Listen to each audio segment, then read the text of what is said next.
আসসালামু আলাইকুম বন্ধুরা, আজকে আমি পাউরুটি দিয়ে আপনাদেরকে একটা রেসিপি দেখাবো। একবার খেলে বারবার খেতে ইচ্ছা করবে। তাহলে চলুন ভিডিওটা বানাই। বন্ধুরা, আমি একটা প্যান চাপিয়ে দিয়েছি অল্প আঁচে।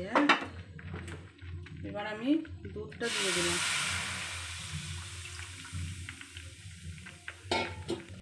দু চামচের মতো গুঁড়ো দুধ দিচ্ছি। স্বাদ অনুযায়ী চিনি, যেমন আপনি মিষ্টি খাবেন সেরকম চিনি দেবেন। একটু নাড়াচাড়া করে দিচ্ছি। এবার আমি একটু সুজি দিয়ে দিচ্ছি অল্প করে। আমি নাড়াচাড়া করব কিছুক্ষণ। বন্ধুরা, আমি এটা অল্প আঁচে করছি, বেশি জাল দিলে হবে না।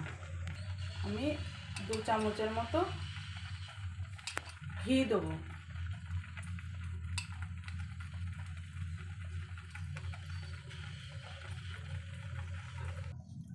আমার এটা পুরটা প্রায় হয়েই এসেছে।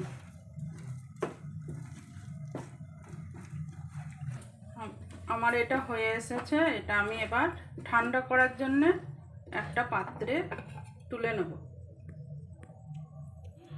একটা করে পাউরুটি ঠিক এইভাবে বেলে নেব। একটু প্রেসার দিয়ে বেলতে হবে। আমার বেলা হয়ে গেছে। এবার আমি এগুলো ধারগুলো কেটে নেব।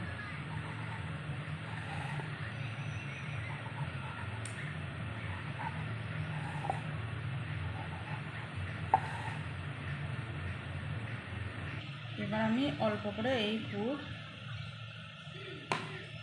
যে পুরটা আমি তৈরি করলাম সেটা মাঝখানে দিয়ে দেবো। দিয়ে এরকম রোল বানিয়ে নেব।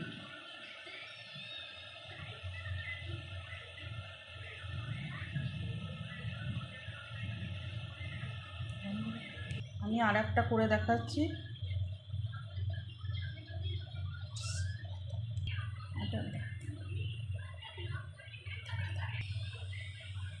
পুরটা ভরে দিলাম। এরকম করে একে একে আমি সবকটাই করে নেব। আমার সব রোল বানানো হয়ে গেছে। এবার চলুন বাকিটা করি। আমি প্যানটা চাপিয়ে দিয়েছি। এবার এর মধ্যে আমি দুধ দেব। 1 কাপের মতো দুধ আমি দিয়েছি। স্বাদ মতো চিনি দিচ্ছি। মিষ্টি যে যেরকম খাবেন সেরকম দেবেন। একটা এলাচ। এবার আমি এটাকে নাড়াচাড়া করব যতক্ষণ না চিনি গলে যাচ্ছে। 1 চামচের মতো গুঁড়ো দুধ। আমি একটু জাফরান রং দিলাম।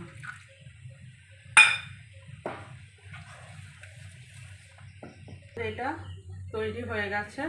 এবার আমি এটা ঢেলে দেবো। আমি এটা এর মধ্যে ঢেলে দিচ্ছি।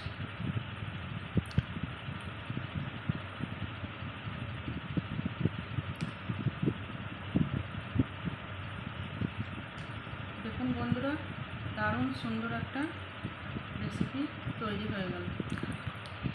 কিছু কাজু বাদাম এর মধ্যে দিয়ে দেব।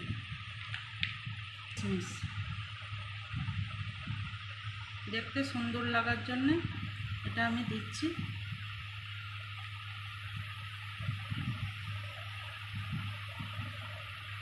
আমি আপনাদেরকে কেটে দেখাচ্ছি যে কীরকম হলো।